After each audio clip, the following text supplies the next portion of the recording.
وأن ليس للإنسان إلا ما سعى وأن سعيه سوف يرى ثم يجزاه الجزاء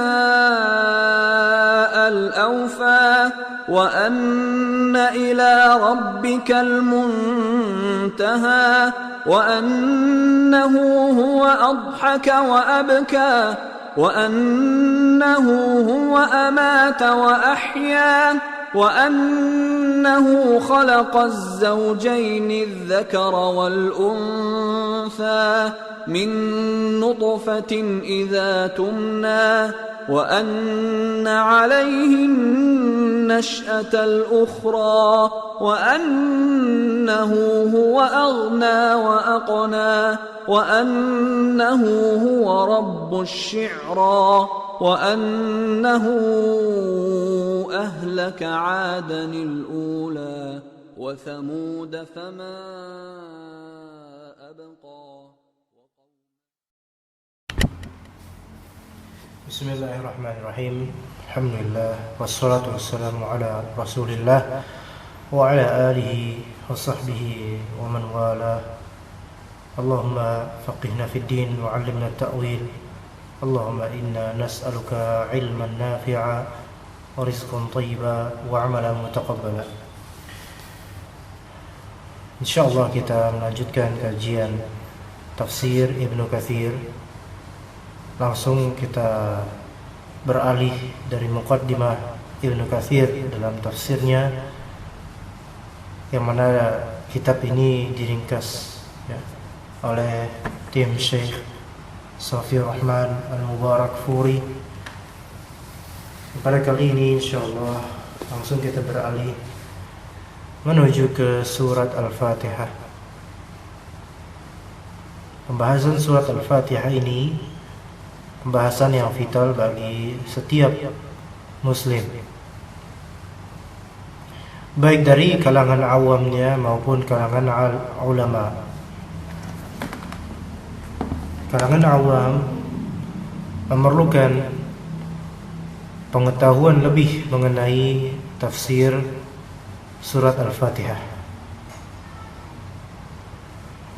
Kenapa? Disebabkan Allah Ta'ala berfirman, wa aqimus salata wa atuz zakah, dan dirikanlah oleh kalian salat dan tunaikanlah oleh kalian zakat.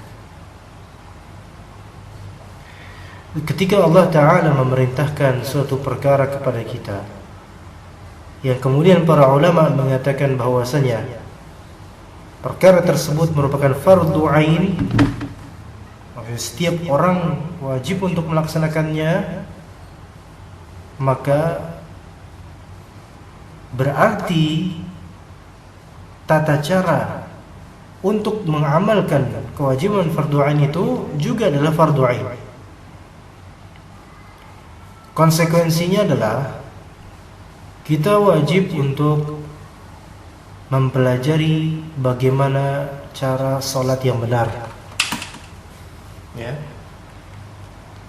Bagaimana cara sholat yang benar, yaitu harus tahu syarat sahnya, pertama syarat wajibnya, syarat sahnya, rukun-rukunnya, dan juga sunnah-sunnah di dalamnya, kewajiban-kewajiban dan juga sunnah-sunnah di dalamnya. Di antara rukun dalam sholat adalah membaca surat Al-Fatihah di tiap rakaat. Ketika diharuskan membaca surat Al-Fatihah di tiap rakaat, maka melazimkan secara rasio pun dilazimkan bagi kita untuk memahami betul. Memahami, bukan menghafalkan semata. Memahami dan menyelami kandungan surat Al-Fatihah, ya. Jadi kalau sekadar hafal, hampir semua muslim telah menghafalkan terjemahan Al-Fatihah. Mungkin karena didikan pesantrennya. Tetapi berapa banyak yang benar-benar paham Dan dari yang paham itu berapa banyak yang benar-benar memikirkan kandungan ketika sholat. Ya. Sebagian dari imam masjid misalnya mengucapkan Al-Fatihah begitu cepatnya. Kenapa tidak pelan-pelan? Ya, misalnya Rasulullah SAW ketika sholat ayat per ayat dibaca dengan pentadabburan. Maka ayo kita mencontoh pada baginda Nabi SAW. Kita akan memulai insyaallah muqaddimah berkaitan dengan surat Al-Fatihah oleh Ibnu Katsir rahimahullah. Sebelum merasuk ke penafsiran ayat per ayatnya, mulai dari nanti a'udzubillahi minasyaitonir rajim. Tapi sepertinya untuk masalah Al-Fatihah ini kita membutuhkan lebih dari 10 kajian mungkin. Wallahu a'lam. Ya, jadi harus sabar. Suratul Fatihah, Bismillahirrahmanirrahim. Dijudulkan di sini oleh para peringkas Asmaul Fatihati wa ma'naha. Nama-nama Al-Fatihah dan makna dari nama-nama surat Al-Fatihah tersebut. Berarti ini menunjukkan bahwasanya surat Al-Fatihah memiliki lebih dari satu nama. Yuqalu laha Al-Fatihatu ay Fatihatul Kitabi khattan. Ya.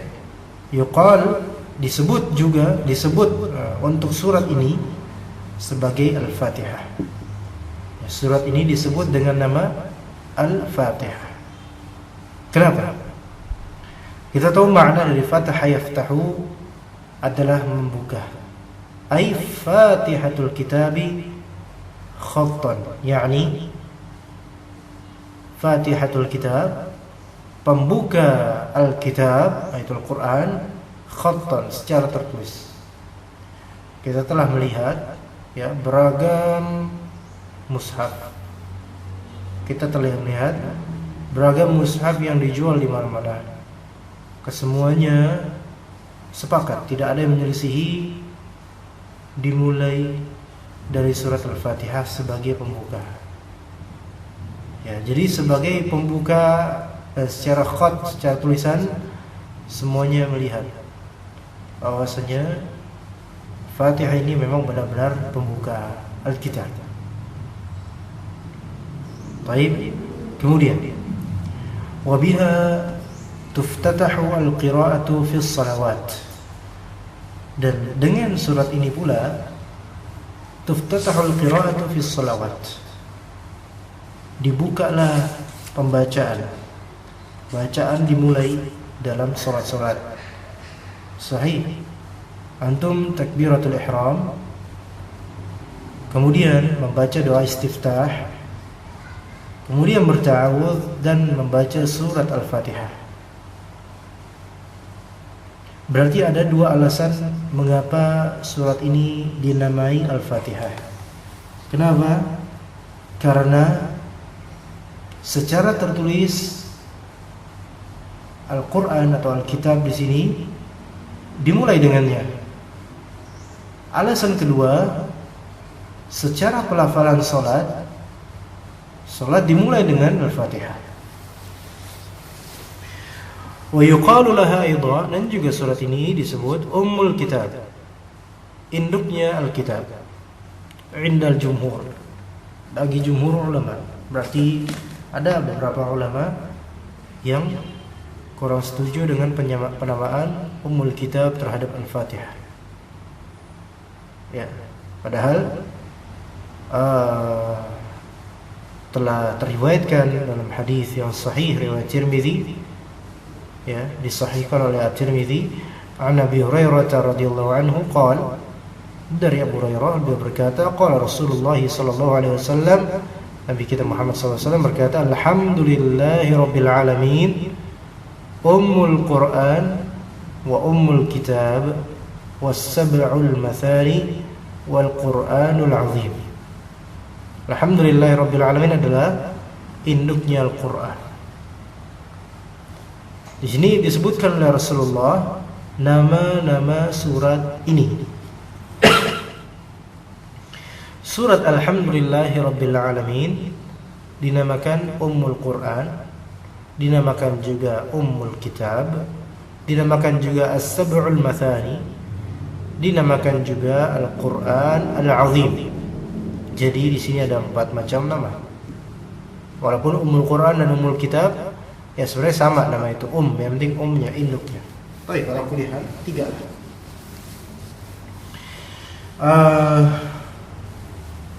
Ummul Quran wa Ummul Kitab, induknya Al-Quran, induknya Kitab. Kenapa? Karena segala makna pembahasan dalam Al-Quran itu semua kalau dikompres, kalau diringkas secara globalnya akan terdapat dalam surat Al-Fatihah. Ya. Tentang tauhid, Al-Quran ini kan berkisar tentang kalau enggak akidah ya tauhid, kalau tidak hukum tentang fikih, atau tentang cerita, qisas. Qasas.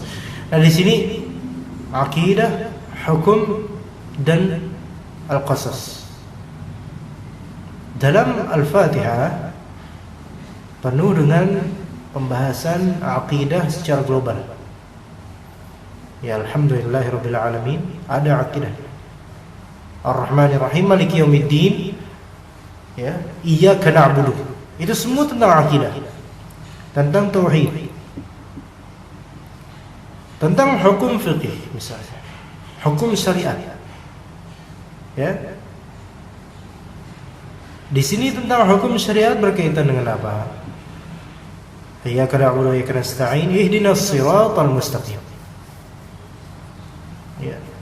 Ketika seseorang melaksanakan hukum syar'i, maka itulah orang yang istiqamah. Baik.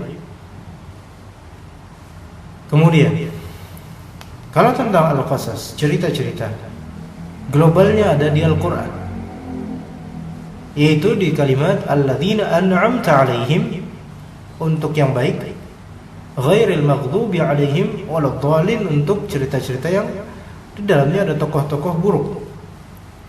Cerita Fir'aun bukankah termasuk Fir'aun orang yang maghdubi alaih? Ya. Bukankah Fir'aun termasuk orang yang dhal, sesat? Iya. Tentang Qarun, tentang Haman, ya, tentang iblis. Itu pun ada ceritanya dalam Al-Qur'an. Baik cerita yang berkenaan dengan masa lampau ataupun cerita yang berkaitan dengan masa depan. Ya, cerita-cerita yang telah berlalu di zaman-zaman lampau, seperti kisah Adam alaihissalam dan iblis, ya. Atau kisah para nabi yang lainnya, atau cerita-cerita yang akan datang, bagaimana nanti kenikmatan di surga dan bagaimana penyiksaan di neraka. Tapi itu semua kandungannya ada di Al-Fatihah. Juga dinamakan As-Sab'ul Mathani. Ana harap ini berkaitan dengan As-Sab'ul Mathani. Antum semua tolong merujuk ke kajian kami, ya, untuk tafsir Al-Baghawi. Mudah-mudahan di sana, kalau tidak salah, memang seingat ana ya, ada pembahasan mengenai makna dari As-Sab' Al-Mathani. Baik, kemudian Al-Quran Al-Azim dan juga Al-Fatihah.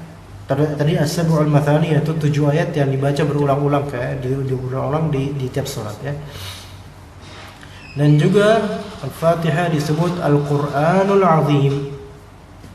Al-Fatihah itu disebut Al-Quran itu sendiri, karena memang Al-Quran seluruh kandungannya itu tercakup di dalam Al-Fatihah, Masya Allah. Baik, khalas. Kita lanjutkan. Wa yuqalu laha al-hamd. Surat Al-Fatihah disebut juga dengan al-hamd. Ya, sebagian ulama menyebut suratul hamd. Surat Al-Fatihah suratul hamd. Kenapa? Karena diawali oleh sebagian ulama diyakini bahwasanya awal ayat Al-Fatihah adalah alhamdulillahi rabbil alamin. Atau inti dari Al-Fatihah adalah pemujian, yaitu alhamd. Itu menurut sebagian ulama. Wa yuqalu laha as-salah. Juga surat Al-Fatihah dinamakan as-salah. Kenapa? Karena setiap rakaat salat ada rukun di dalamnya untuk membaca surat Al-Fatihah. As-salatu liqaulihi sallallahu alaihi wasallam an rabbih. Ya.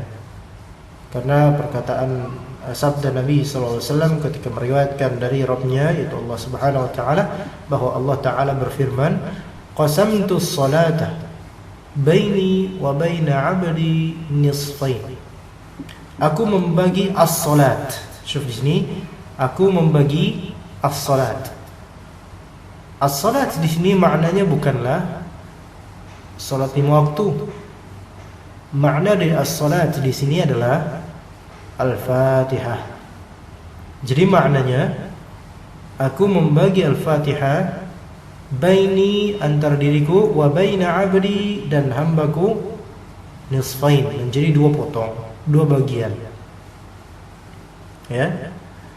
Fa idza qala al-'abdu, kalau misalnya hamba tersebut berkata alhamdulillahi rabbil alamin, alhamdulillah, kalau misalnya dia mengatakan alhamdulillahi rabbil alamin, qala Allah hamidani 'abdi, hambaku telah memujiku, dan seterusnya dari hadis yang agak panjang. Baik. Nah, di sini dalalahnya ada di lafal as-salah. Memang makna as-salah itu doa, dan salat secara syar'i maknanya adalah ya, yaitu gerakan khusus di waktu yang khusus, di waktu tertentu ya, dengan adanya wirid-wirid khusus ya, diawali dengan takbir, diakhiri dengan taslim yang kita kenal. Tetapi ketika di sini masih dalam kalimat ini ada penafsiran alhamdulillahirabbil alamin, itu berarti as-salat yang dimaksud di sini adalah Al-Fatihah. Ya. Dan juga ada sebab lain mengapa as-salat Al-Fatihah dinamakan sebagai as-salah. Kata Ibnu Katsir, fasummiyatil Fatihatu salatan li'annaha syartun fiha, dan dinamakan Al-Fatihah ini dinamakan dengan salat karena Al-Fatihah syartun fiha, li'annaha, ha di sini kembali ke Al-Fatihah, syartun fiha, ha di sini kembali ke as-salat, karena Al-Fatihah merupakan syarat sahnya salat, atau bisa lebih tepat dikatakan Al-Fatihah merupakan salah satu rukun salat. Wa yuqalu laha ar-ruqyah, dan juga Al-Fatihah ini dinamakan ar-ruqyah, suratul ruqyah, di hadis Abi Sa'id fi sahih, sebabkan hadis Abu Sa'id Al-Khudri dalam sahih Bukhari, dan juga diriwayatkan oleh Muslim ya, juga diriwayatkan oleh Tirmidzi dan Abu Dawud. Hina raqa biha ar-rajul as-salim, ketika seorang laki-laki, ketika di sini Abu Sa'id Al-Khudri meruqyah biha bil Fatihah, meruqyah dengan Al-Fatihah. Yang diruqyah adalah ar-rajul as-salim, seorang laki-laki yang salim. Salim di sini bukan artinya selamat. Ya, salim memang makna asalnya masyhurnya adalah selamat, tapi kadang-kadang dalam bahasa Arab suatu lafal bermakna atau bisa bermakna dengan hal yang berlawanan dengan makna asal atau makna masyhur. Misalnya al-qur itu bisa maknanya at-tuhur bisa juga maknanya adalah al-hayd. Ya. Berlawanan, kontradiktif. Nah, sini as-salim ini maknanya adalah yang sakit, yang terkena sengatan. Jadi ketika itu ada seorang laki-laki yang terkena sengatan. Kemudian Abu Sa'id Al-Khudri meruqyah dia dengan surat Al-Fatihah. Ini padahal yang sakit ini bukan karena jin, karena kalajengking, ya. Ini menunjukkan bahwasanya ruqyah itu tidak hanya disyariatkan untuk sakit-sakit disebabkan faktor jin, melainkan juga sakit-sakit yang faktornya alamiah tanpa ada faktornya fisik, ya, tanpa ada kontribusi jin. Yang mungkin orang-orang banyak mengira hanya medis lah yang bisa menjadi media penyembuhan. Tapi ketika seseorang sakit apapun, dia bisa meruqyahnya dengan Al-Quran, terutama Al-Fatihah. Faqala lahu Rasulullah SAW, maka Rasulullah SAW berkata, wa ma yudrika annaha ruqyah. Nah, dan tidakkah engkau tahu atau bagaimana engkau bisa tahu bahwa Al-Fatihah itu adalah ruqyah? Ya. Baik, diteruskan di sini wa hiya makkiyatun qalahu Ibnu Abbas wa Qatadah wa Abu Aliyah. Dan surat Al-Fatihah ini surat Makkiyah. Disebutkan oleh Ibnu Abbas, Qatadah dan Abu Aliyah. Karena Nabi SAW, karena Allah Ta'ala berkata, wa laqad atainaka sab'an minal mathani. Dan kami sesungguhnya telah mendatangkan kepadamu 7 ayat minal mathani yang dibaca berulang-ulang. Wallahu ta'ala a'lam. Kemudian kita lanjutkan dengan pembahasan jumlah ayat dan juga kata dan juga hurufnya. Adadu ayatiha, jumlah ayat-ayat, ya. Ayat-ayat apa? Ayat-ayat Al-Fatihah. Wa hiya 7 ayatin bila khilaf. Al-Fatihah ini tanpa ada perselisihan di antara ulama, jumlahnya total 7 ayat saja.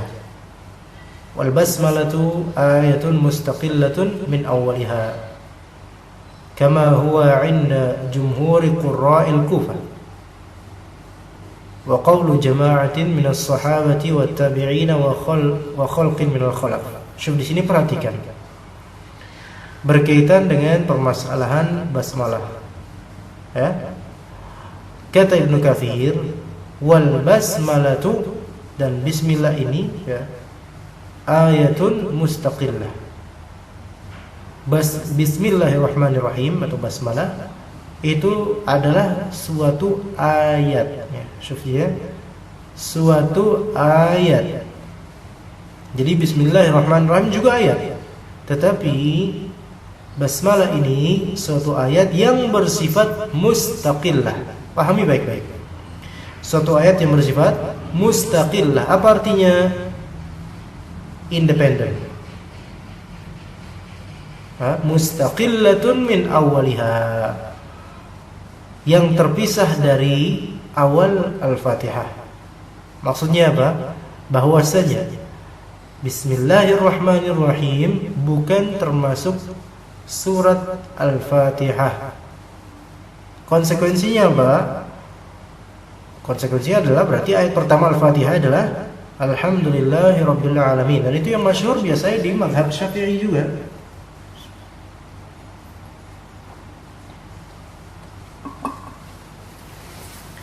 Jadi diawali Alhamdulillahirabbil alamin. Ya, dan itu juga berpengaruh bagi sebagian orang.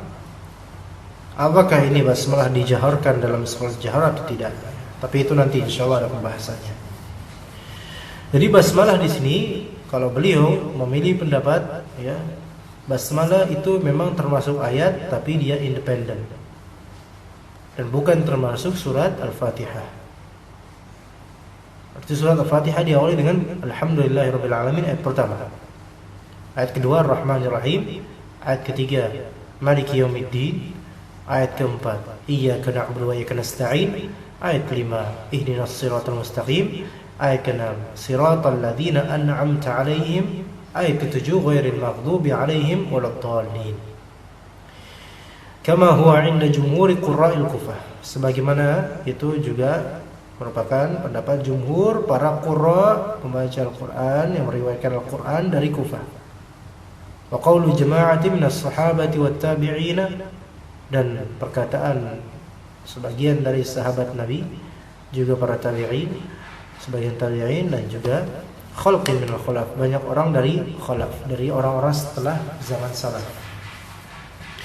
Bagaimana dengan adadu kalimatiha wa hurufiha, jumlah kata-kata dalam Al-Quran dan huruf-huruf dalam Al-Quran? Qalu, mereka berkata, wa kalimatuha 25 kalimah, dan kata-kata dalam Al-Fatihah itu ada 25 kata. Wa hurufuha 113 harfa, dan hurufnya ada berapa? 113 huruf. Coba misalnya dimulai dari alhamdulillahirabbil alamin, apakah memang 25 atau tidak? Alhamdu 1, li 2, Allah 3, Rabb 4, al-alamin 5. Ayat pertama ada 5. Ar-Rahman 6, Ar-Rahim 7. Ya. Malik 8, Yaum 9, Ad-Din 10. Ya. Iyyaka. Nah, di sini iyyaka, apakah dia dua kata atau satu kata? Anggap satu kata. 11. Na'budu 12. Wa 13. Iyyaka 14. Nasta'in 15. Ihdina, di sini ada dua kata berarti kan? Ihdi dan na. Berapa ya tadi? 15 ya? 16, 17. As-Sirat 18. Al-Mustaqim 19. Baik, nah di sini muskilah. Sampai ke 6 atau ke 5, ihdinas siratal mustaqim, itu sudah berapa tadi? Berapa? Saya lupa, Masya Allah. Sampai 19 ya? Atau salah? Kemudian kalau misalnya kita lanjut ke sirat, udah 20. Alladzina 21. Al-amta 22. Alaihim, alai dan him 23, 24. Ghairi 25. Baik. Kemudian bagaimana dengan al-maghdubi 'alaihim waladdallin? Ini muskilahnya 25 kata di sini kalimat. Tapi kalau misalnya kita gabungkan nanti, alhamdu 1, lillah 2, Rabb 3, al-alamin 4. Ayat kedua, ayat alhamdulillah rabbil alamin, hanya 4 kata.